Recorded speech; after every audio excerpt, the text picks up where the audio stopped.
How we doing? I'm Martin from Gardens for Life, and this is the day after, and there's more compost being spread here in our garden. So we're expanding our existing garden here on this side over to this side. So there's a few videos in this series, so check out the other ones too. How we started off and taking the plastic off, and how we're going to plant it up as well in the near future.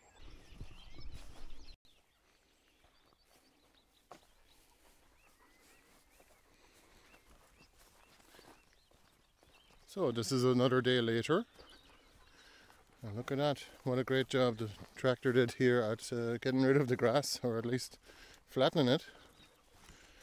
Let's take a look over here to see how far we've gotten so far.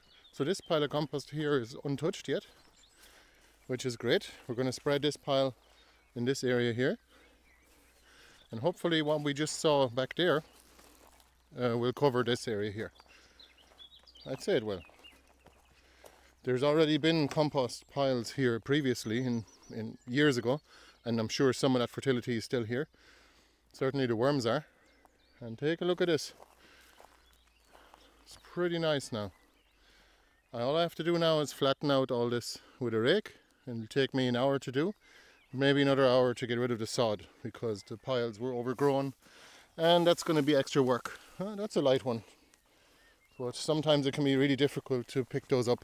What I'm going to do with these is just going to put them in a pile and then cover them with plastic for a year or half a year. So we've already got a little bit of a path here on the edge here towards the trees and the vegetation. Just putting down plastic to stop the nettle roots, but also we're putting down extra wood chips right here on the edge. It should help to suppress all the weeds that might come in from the hedge, because that's been a big problem now, probably the biggest problem in any of the gardens. The hedge keeps growing back. It keeps expanding. You could call it weed pressure, I guess. But we're using technology to our advantage, such as plastic, cardboard. We certainly don't use chemicals to suppress plants. But we also use technology in the form of wood chips, actually. You like the new garden? Yeah!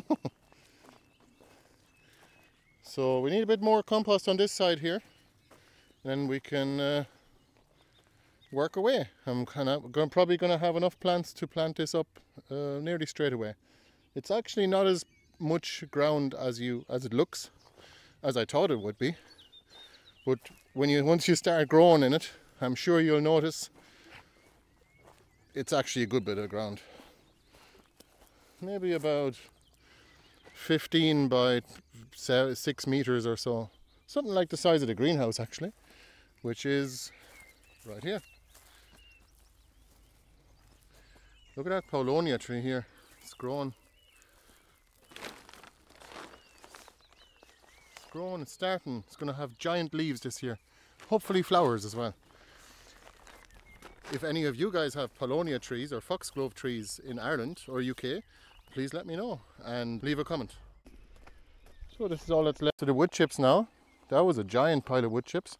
It was all up to here, like a couple of meters high, or a tall pile. Yeah, so now we're going to just be dumping a little bit more compost here, and then we're going to turn all of that into a garden also, but we need a bit of cardboard for that, and we're hoping to get some of that soon. This area here I can take the plastic off now and do the same thing. We just dump a bit of compost and a bit of wood chip, and we're going to make a path from here.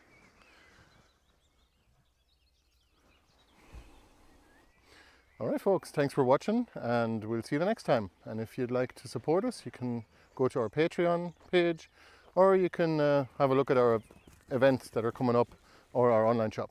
Thanks a million. See you, bye bye.